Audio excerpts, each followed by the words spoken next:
Hey there, friends. Welcome to Thinking Outside the Box, the podcast where we explore the messy, beautiful, and complicated parts of life. The places where healing meets humor and where we try to make sense of it all. I'm Danica, and today I want to have a heart to heart with you. This episode might feel a little different because it's personal. And I want to talk about connection. Yeah, how it feels to crave it so deeply that it almost hurts. And what happens when life has left you feeling alone for so long that even asking for connection feels impossible? So I want you to imagine something for a moment. You're raising kids, building a life, doing the best to hold it all together. But there's no one to share it with. No one to ask how your day was, or to help you process the endless decisions, or even to laugh about the absurdity of parenting. For nearly 20 years, that was my life. And I don't mean I was physically alone. I mean, my kids were my world and they gave me a sense of purpose like nothing else, right? But emotionally, spiritually, I was walking that road alone. Let me tell you the silence of it. The silence of having no one to share your inner world with can be deafening. Now, I had friends that would pop in, but really to share that deep connection. So today we're diving into what it means to stay connected when life left you feeling like an island. How do we rebuild connection when the ache for it feels so overwhelming? And how do we share our stories when it seems like no one has the time or space to truly hear us?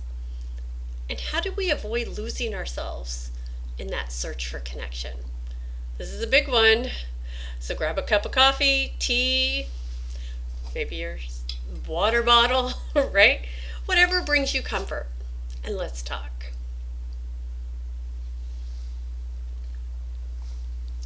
Let's start here. I didn't set out to do life alone. I really didn't. No one does, I don't think.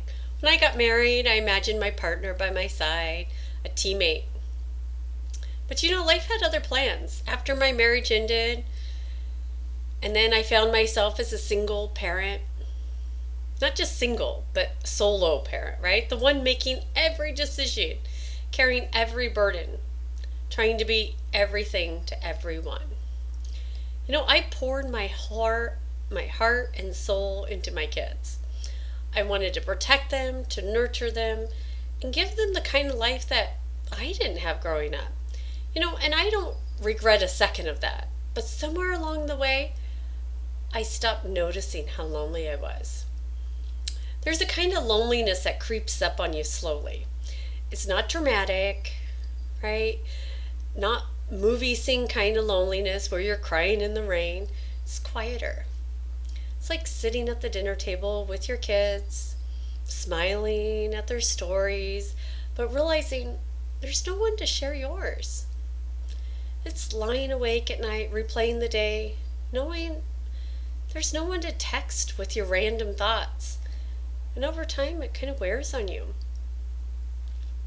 I didn't realize just how much I was craving connection until someone finally saw me. Like, really saw me. And it was such a rare feeling after years of being invisible in my own life. No wonder I latched on, right? After nearly 2 decades of emotional silence, even the smallest act of being heard felt like water in a desert. Here's the tricky part. We're wired for connection. It's as essential as air or water. But in today's world, it's harder than ever to find it. So think about it. We're all so busy running from work to errands to kids' activities. Who has time to really truly connect anymore? And even if you do, there's this unspoken rule that you shouldn't overshare. Don't talk too much about your struggles. Don't be too needy. Keep it light. But what happens when your life isn't light?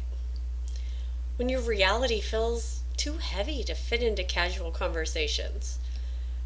For me, being a single parent wasn't something I could easily explain to others. It wasn't just the logistics of doing everything on my own. It was the emotional weight of carrying it all silently was the fear of being judged for my struggles, the worry that people would see me as too much if I opened up, or not capable enough. So I stayed quiet. I kept my stories to myself, and the longer I stayed quiet, the harder it became to reach out. So it took me a long time to realize that connection doesn't have to come from one person. We're often taught this romanticized idea that we need a partner to complete us, to share every part of our lives with. But connection could come in so many different forms. It's a friend who listens without judgment. It's a stranger who smiles at you in passing. It's a moment you take to connect with yourself, to journal, to pray, or just sit with your thoughts. One of the hardest lessons I've learned is that connection starts with vulnerability.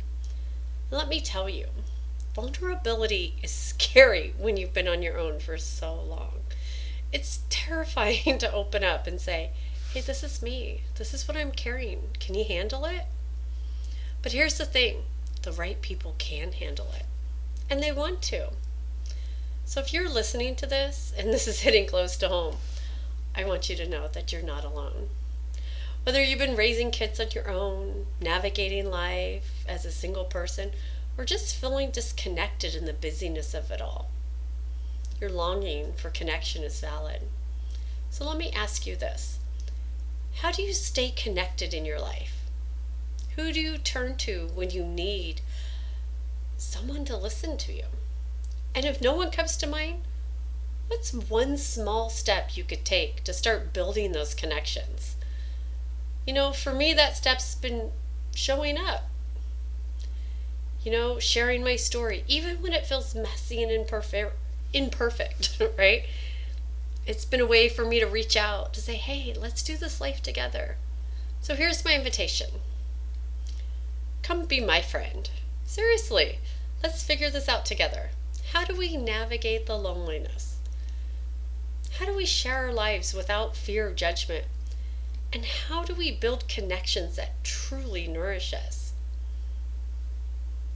Yeah, it's food for thought. Thanks for spending time with me today. And if you felt the ache of isolation, know that you're not alone in it. And more importantly, know that connection is always possible. So if this episode resonated with you, share it with someone who might need to hear it. Let's keep the conversation going, because none of us were meant to do this life alone. Till next time, I'm Danica, and this is Thinking Out of the Box. Let's keep thinking outside, and let's keep connecting.